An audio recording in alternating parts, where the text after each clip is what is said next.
The Word of God is alive and powerful, sharper than any two-edged sword, piercing even to the dividing asunder of the soul and spirit and of the joints and the marrow, and is a critic of the thoughts and intents of the heart.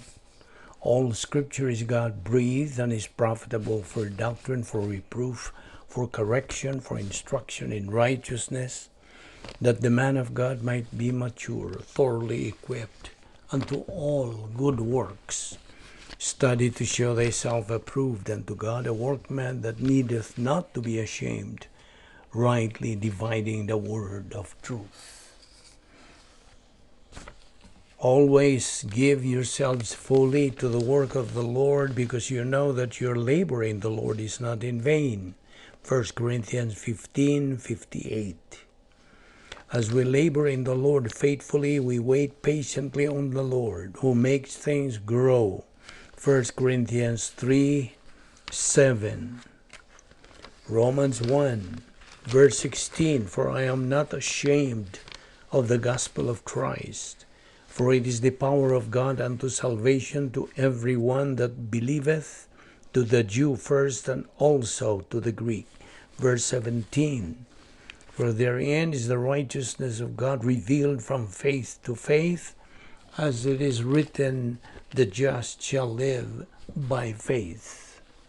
Before we start our Bible study today, as it is our custom, let us prepare ourselves for the study of the Word of God by concentrating, first of all, by naming, acknowledging, confessing, homologeo, the rebound technique.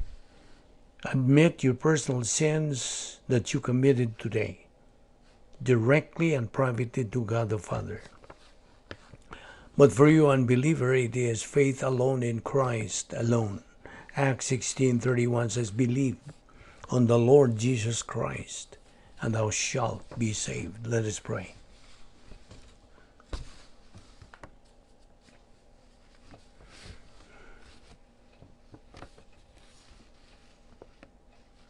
Heavenly Father, we are here once again because we love the Word, because we are members of your royal family through our faith on your Son, the Lord Jesus Christ.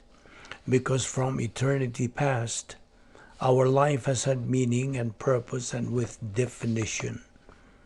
Because you commanded us to take in your Word daily, just as we assimilate physical food daily. And we recognize, Father, that this is our briefing, this is our means of growth, this is the means of glorifying the Lord Jesus Christ. We now pray that you give us the necessary concentration and focus to the things you are going to teach us today. All this we ask in Christ's name. Amen.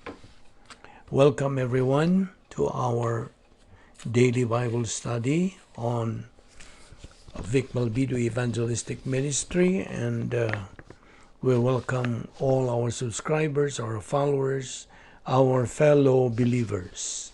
Today we have a new topic to discuss and to study. It is entitled Spiritual Dynamics on Death. Okay, open your Bibles now to Romans chapter 8, verse 28. Romans 8:28, and I will read the corrected translation from the original Greek, and it says, now we know in fact that to those who love God, He, God, causes all things to work together for good, for those who are called on the basis of a predetermined plan. Okay. First of all, God has a plan for your life, a plan for every believer. God provides through His grace all that you need for you to be able to fulfill that plan. Since God is perfect, His plan for your life is perfect. However, for you who are not perfect, God provides you even more. God provides us who always fail, who always give up, we who are weak. God provides us even more, just so we would be able to fulfill the plan He has given us. The plan He has given us both in our living and our dying after we got saved.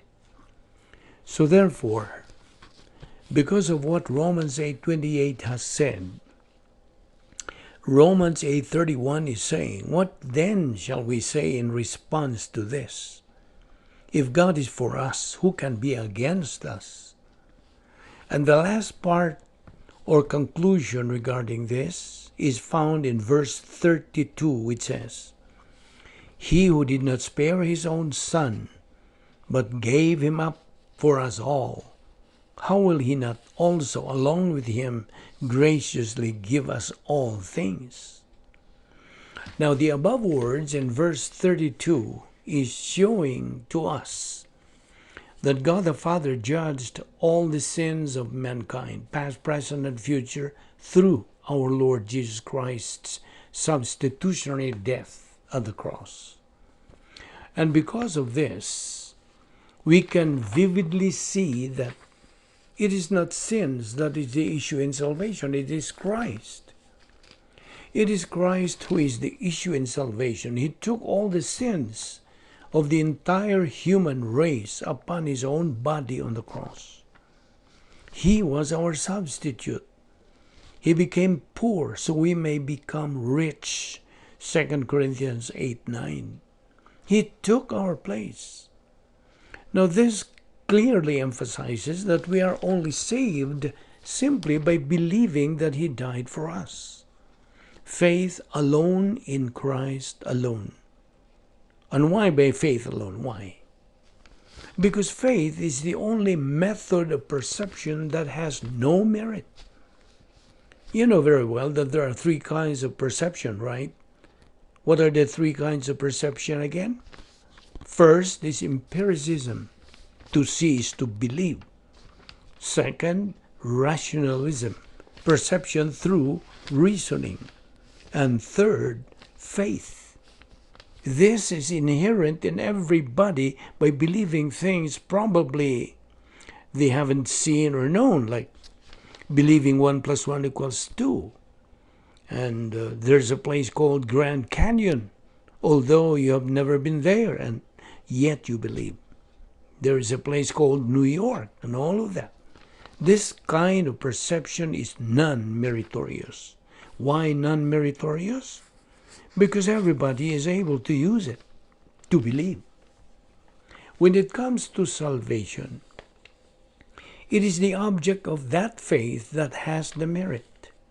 Who is the object of their faith? The Lord Jesus Christ. It is all in Jesus Christ that has the merit.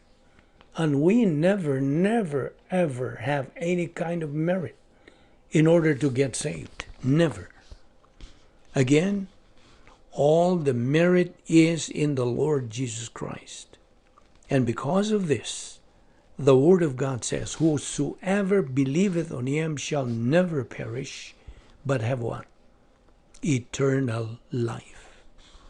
Therefore, there is this principle that I've given you, that to die for a believer is what? What is it? To die for a believer. For a believer to die is gain, a profit. A believer in Christ is declared a winner because he is an overcomer, nikao in Greek. Now on the part of living, the living side, a believer who is already a strategical winner because he is now on God's side is using daily the Word of God in his life. He is using the 10 problem-solving devices that God has prepared for him. All of these 10 problem-solving devices have been taken from God's Word, which this time has already become a part of his soul. It is now circulating in the stream of his consciousness, of the mentality of his frontal lobe. Now this is what we call application. This is the real issue. First prophet when the believer applies doctrine to experience in life. Second prophet, third phase of God's plan, absent in the body face to face with the Lord. And what is the third prophet? All your blessings are becoming a reality. The blessings, great, great blessings deposited for you in eternity. They become a reality. That is your third prophet. Because of this, only a believer functioning with doctrine, winner, can boldly and courageously stand firm while facing death. This is the only kind of believer, mature, who is able to suppress the disaster of dying from entering into his stream of consciousness. Otherwise, it becomes a stress to him. He is bold enough, strong enough to suppress it. Why? Because of God's Word. That includes the 10 problem-solving devices. Now, while this believer was still alive, he has been used to apply God's Word in suppressing smaller disasters in life. Now he is facing the big disaster, but he faces it with boldness and courage and ease and calmness because of what? Doctrine. We already know that once a believer is controlled by his old sin nature, he becomes a loser believer. A loser believer as he faces death. Now, let us give you some principles here. First, with maximum Bible doctrine in the heart and the function of all of the 10 problem-solving devices in the soul as lines of defense, you have no fear of death. You have no stress in your soul when the reality of dying becomes clear. Claim God's promises, especially Romans 8:28. Claim God's guaranteed promise that He is the one who supplies all our needs, both in living and in dying. Now, while you are in Romans, turn to verse 35, which says, "Who shall separate us from the love of Christ? Shall trouble or hardship or persecution or famine or nakedness or danger or sword?" That's no. No. You jump to verse 37, it says no. That's the answer. That's the answer. In all these things we are more than conquerors through Him who loved us. Verse 38, "For I am convinced." Convinced about what? Convinced that while you are facing death, "For I am convinced that neither death nor life, neither angels nor demons, neither the present nor the future, nor any powers." Verse 39, "Neither height nor depth, nor anything else in all creation will be able to separate us from the love of God that is in Christ Jesus our Lord." Now look at that. Everything are being mentioned there while you're facing your own death. So there's no problem when you're up in the sky or down deep in the ocean. Why? Because it says neither height nor depth. Now listen. For you believer, to die is profit. The verses that we have just read, verses 38 and 39, these verses are the foundation of spiritual dynamics. Because of this, a believer who is facing death, since he already has a maximum amount of the Word of God in a persistent, consistent, and continuous study of it, he has maximum amount of doctrine in his frontal lobe. These are the things he's using at that moment he's facing his death. This believer can shout based on 1 Corinthians 15:55. Why? What does verse 55 say? Okay, let me read, starting verse 54. "When the perishable has been clothed with the imperishable, and the mortal with immortality. Then the saying that is written will come true. Death has been swallowed up in victory. Now, if you are smart, and I will test your being smart, what does verse 54 mean? What does it mean? Answer, resurrection. It talks about corruptible physical body to be replaced with incorruptible, imperishable body. That's resurrection. That verse tells the believer that's victory for you. In verse 55, where, O death, is your victory? Where, O death, is your sting? Now question again. What does verse 55 mean? You answered in verse 54 that it talks about resurrection. Now, what about verse 55? What does it mean this time? The answer, this is talking about your dying and your victory you're going to receive even at that moment of your dying. That's what is being talked about. You have victory. The victory here is related to your dying. That's your victory. But why is your death a victory? Why? Or let's put it in a milder way, because there are still some of you who are afraid to die. Why is your dying a victory? May I repeat? Why is your dying a victory? Why? Well, first of all, let's make this clear. All of you are alive while you are sitting there. Okay? But there are some of you who are practicing to die by falling asleep. Okay.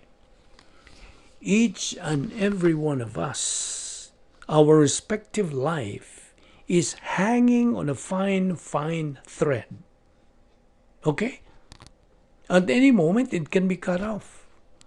So because of this, let me give you 3 principles here. Principle number 1.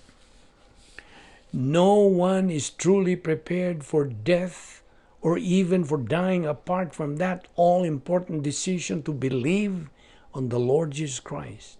For this is the only way in which we receive eternal life and enter into relationship with God while still on this earth. In other words, what does this principle mean? It means, well, of course, nobody is really truly prepared for death or even for dying if one is not what? If one is not saved. Because it is only by his being saved that he can be sure to live with God forever. That's the only way. Listen, an unbeliever is never prepared for death or for dying. He is never prepared. Principle number 2. No believer is prepared for death after salvation apart from that spiritual dynamics of metabolized doctrine in his heart and having his own lines of defense composed of his very own 10 problem-solving devices. That's principle number 2. Principle number 3. The reality of dying is an outside pressure that demands the only preparation possible. Blank and blank, fill in the blanks. What's the answer? Demands the only preparation possible. What are the 2 preparations that he can do? Number 1, blank, and number 2, blank. What's the first blank? The only preparation possible because of the reality of dying. Now, all of us are going to undergo by dying. Correct? Now, to die or dying is a pressure that is outside, which demands the only preparation possible. What's number 1? Now, you're a believer. What's number 1?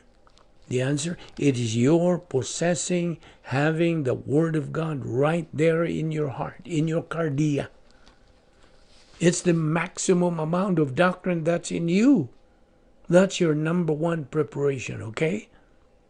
And what is the second one? The answer, it is your living, functioning with the Word of God. You are living with it. And that's number 2. While you are still living, what do you use? Answer: to use God's Word, including the 10 problem-solving devices in solving any kind of problem in life, right? Imagine you are dying. Just imagine. Can you imagine yourself dying? What do you as a believer use? Word of God. Philippians 1:21, for me to live is Christ, to die is what? Gain. Romans 8:28, he works all things for the good. What else? As a believer, you very well know that when you die, you will be what? You will be absent in the body, face to face with the Lord. 2 Corinthians 5:8. Now, there's so many promises. Remember this. There are so many promises that God has for every believer. One is, though I walk through the valley of the shadow of death, I will fear no evil, for you are with me. Your rod and your staff, they comfort me. I will fear no evil. What does that mean? What does evil here mean? It means death. Now, all those promises of God had already become a part and parcel resident in your soul. Now, your soul and the souls of all people will die. Will they die or not? No, it will not die. It came from God. It was God who created that for you. That will no longer die, or you will no longer die with it. Now question, will that soul sleep? Is your soul going to sleep? According to some religious groups, our soul will sleep. The truth is, listen, there is no soul that sleeps. Our soul will never sleep. So what do you call this soul? What do we call this soul that will not die? What do we call this soul? It is a blank soul. Fill in the blank again. You cannot answer it. This is an what? An immortal soul. This is an immortal soul. And who gave that soul to you? God did. God gave you your soul for you to be able to live here in this planet, because that soul was imputed by God. What? What did God impute to your soul? It was imputed human life. Now your body, even when it was still inside your mother's womb, was alive. And it only became alive because every cell of that body was alive. That body inside your mother's womb cannot be considered a living person, but only a living body. Do you understand? A living person is not the same as a living body. Okay? Now let's clarify this. Do not be confused with this biblical principle. Okay? The living body that we are talking about is that body that's being formed from the living cells. Do you understand what we mean by cells? Question, how many cells are you made of? How many? When it started, how many cells were you made of? You know how many cells were you made of at first? The answer is just one. You're only made of one cell. But is it really one? Yes. Just one cell out of two cells that join together, that go together now. But where you came from is only from one cell. Okay? You came from one cell. You're only one cell. Understand that. Now, that one cell originated or came about out of two cells that are joined together from your mom and your dad. And listen to this. That is the only thing that man can produce or make. The only thing. The body. Correct? It is man that produces it. Correct? That's the body that is living, a living body. And listen, that living body is not a living person. He's just a living body. Why? Because of every cells that are living in that body that form that very body. Is that clear? Now, when that living body comes out, do you know now what a living body means? When that living body comes out from his mother's womb, together with that living body is the soul. Your soul joined together your living body.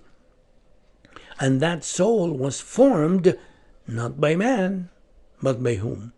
By God. Now, when that living body comes out already with a soul that is completely formed, what does God do this time? What?